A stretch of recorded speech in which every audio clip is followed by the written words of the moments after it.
Hello everyone, my name is Keta and I'm talking today about ancestral healing. And this is a very important day to talk about this because the Neptune-Jupiter conjunction that is happening tomorrow, April the 12th, is going to really set in motion some things. It already has been setting things in motion, but it's going to be at its peak basically tomorrow. And everything that I'm recognizing that is coming up for healing right now and for processing is actually ancestral stuff. So this is like deep, deep healing that is really wanting to come to the surface, that is really wanting to be understood. It's wanting to be healed. It's wanting to be released. And something that I have to mention about ancestral healing is that when you're healing yourself, you truly are connected to your ancestors. You truly are connected energetically to every single member of your family and of your tribe, so to speak, right? And those people and those individuals are also receiving a healing in the moment that you are overcoming something, the moment that you are realizing something and are able to shift and heal out of a trauma, out of a pain, out of a certain situation. Because what people don't realize often is that life and all of life is so energetic and that we are so connected. We truly are so connected energetically. And there's such a misconception, and we seem to walk around, thinking and feeling like we're separate from each other when we're really truly linked in such a way energetically that people can't even understand or can't even fathom. And it's so sad because if we don't understand this concept, if we don't realize that everything is connected constantly, and everything that happens to you happens to other people as well, and everything that you experience and every trauma and everything that you go through is something that your ancestors have already gone through. And the reason why that you're playing out that karma is because karma doesn't go away. It keeps looping and it keeps coming back up until you understand the lesson, until you understand what it is that you are meant to learn from that difficult situation, until you understand what is it that you need to release within yourself, what thought process, what thought patterns, what perceptions, what belief systems that you have, that you carried forward from your ancestors, from your tribe, from your family, and how to reorganize yourself in such a way where you become this brand new person, a person that no longer needs to go through that karmic loop. Because this is what happens, is that we get trapped in karmic loops within families, and we carry on the same kind of experiences and the same difficulties and the same challenges as our family members have already experienced. And the reason why, again, this happens is because it's meant to keep looping and looping and looping until you understand the lesson, until you realize what you are meant to learn and how you are supposed to shift and what you're supposed to shift into. And what we're actually trying to shift into, and what we are shifting into, not trying, we are shifting into it collectively, individually, is love, is the frequency of love. And what I'm realizing and recognizing in these last couple of weeks even, and last night was just freaking awful. I was up until 4 a.m. I could not sleep. I was feeling like this intensity of energy and just realizations and aha moments, and it was just like my brain was firing like fucking fireworks. It was so hard and it was so challenging and it was so exhausting. I was pacing the house in the middle of the night last night because I couldn't sleep, because there was so much downloads, there was so much information, so much realizations coming into me. That source was like, here, Kata, look at this and understand your situation from a new perspective and look at it through new eyes and realize what you're meant to learn here, realize how you're meant to grow, and how you're supposed to let go of all of that trauma, all of that shit that you have been through and that your family members have been through, that you are carrying actually for them. And it was mind-blowing when I realized, I was like, shit, like we all carry the past. the traumas and the disappointments and the heartache and the sadness and anger and whatever else. We all carry that from the past, from our ancestors, from the people that raised us, from the people that raised them. Because guess what? We're passing down information constantly, are we not? Is this not what we do when we have children? We pass along the information that we know, that we adapted, that we believe in our perceptions. That is what we pass down to our children.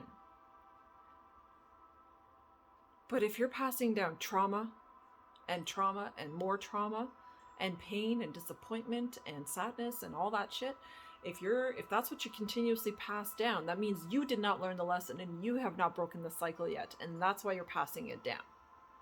And as I'm realizing this, and as I'm understanding this, and as I'm recognizing as a mother that I have a duty to overcome my own shit, to overcome all of the karma that I'm carrying from my ancestors and from my past, I have a duty to overcome this, to release it, to heal myself, to get myself to such a level of self-love that my parents, that my parents' parents and their parents didn't have.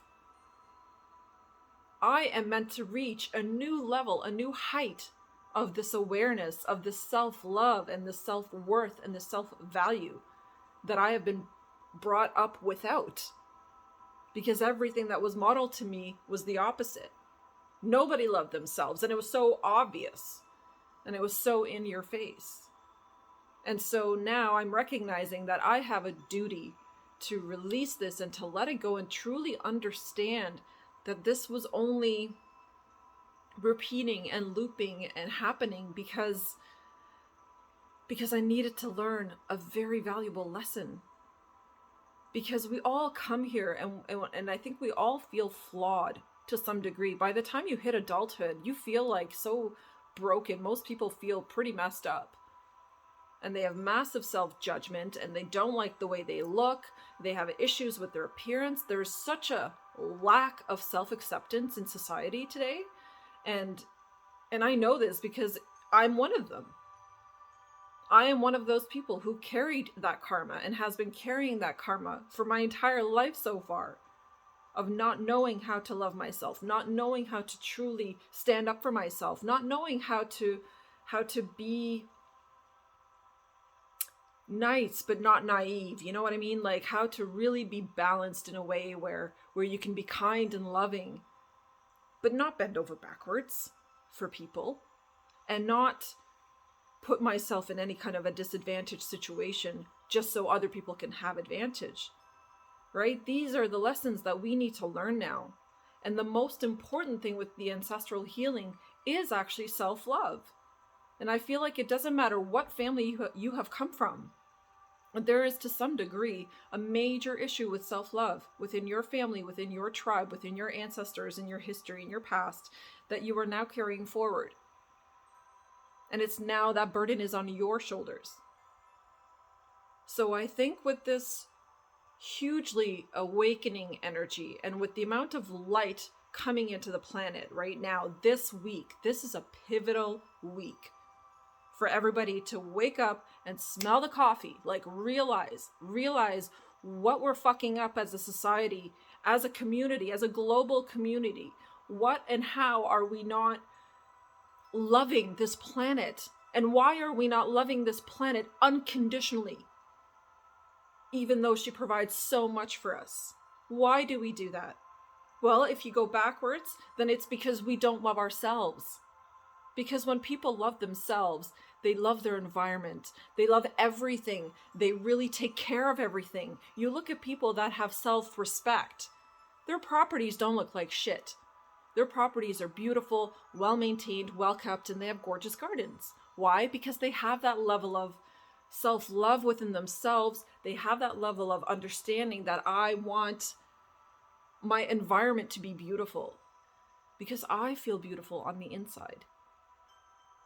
So it's the same thing. Like your environment is always a reflection of who you are on the inside and like how you feel about yourself on the inside. And what I'm realizing the most is that I ran from my own feelings for so long. I was running, I was doing everything I could to distract myself and to avoid having to face my own feelings, avoid having to face all of the lessons essentially that I needed to learn, that I needed to let go, that I needed to overcome so that they stop repeating, so that these karmic loops can finally end. Because the only way that you can get off this track is if you pass the test. And what is the test? The test is self-love. The test is, can we finally live within our heart spaces? Can we finally have gratitude and acceptance for ourselves? Can we finally reach that point where we realize that we need to stop treating our neighbors like shit, and we need to stop treating each other like shit? When are we going to reach this point if not now? Because this is the time, and we are out of time. In case anyone hasn't noticed, we are out of time. The time is now. We must act now. We must wake up and realize who we are and what we're here to do. And we are here to love ourselves unconditionally, to become spiritual beings who are connected with themselves on a very deep level, and therefore connected to other people on a significantly deeper level, and therefore also connected with nature and with the planet that we live on a significantly deeper level. This is what we are here for.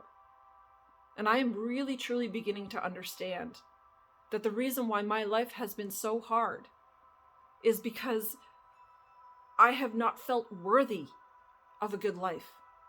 I have not felt worthy of an easy life. Why? Because that is where I came from. Because that is the stuff that my ancestors believed. Because that is the life that they lived. And that is how they lived. And that is now the karma that I have to carry forward. Because if they didn't learn it, then guess what? It gets passed down to the next generation. If they don't learn it, they pass it on to the next generation. And if they don't learn it, they pass it to the next generation. And it keeps going and going and going until somebody wakes up. Until somebody realizes within that family that, hey, why do we do this? Why do we live like this? Why do we allow people to take advantage of us? Why can't we love and respect each other? Awakening means to really, truly come into yourself, come home to yourself, to the essence of who you are, to take back your power and realize and recognize how much power you actually have, to change the world, to change yourself, because we change the world by changing ourselves. So if you want to improve your life today, if you want to really take charge of your life, set some boundaries. Allow people to fall away from your life that do not serve you. There was a really great picture that I saw on Instagram, and the picture was a boat, and there was a little saying or caption, and it said, make sure that the people that are in your boat are helping you to row that boat, not drill holes in it while you're not looking. And that speaks deeply if you really think about it. Do you respect and love yourself enough to make sure that the people in your environment are truly people that have your back? Or are you willing to allow all kinds of superficial relationships into your life to control you, manipulate you, and push you around,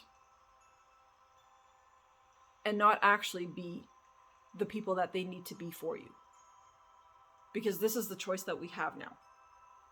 And I think we need to really wake up and start to recognize that the more we put into ourselves, the more we love and respect ourselves, the more we are going to get out of life. So that's my message for today, guys. I really hope it resonates. I really hope this is hitting home because it's an important one today. So take care, guys. Bye.